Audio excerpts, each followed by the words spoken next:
que está no tópico de medio ambiente profissional que está agora usar hasta também do governo e cambio climático que naturalmente em atenção essa semana aqui parece manter COP na Inglaterra. Ultimamente nós sentimos que tem quizás uma incertidumbre pelo qual a posição de serviço meteorológico, no caso que o senhor Mark Audubert, essa que tem boa atenção, acaba mirando que tem que tomar uma decisão para o mês luna de novembro, com a par que aqui, pessoal, há um estudo opdracht,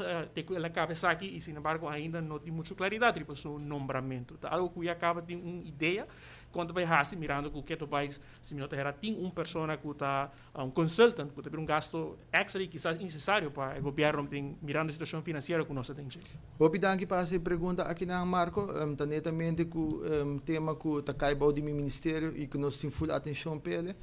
Já acaba nós temos conversação com o senhor Audubert e também seu representante, seu advogado, representante legal. E agora que nós temos conversação para com nós por chegar a uma solução que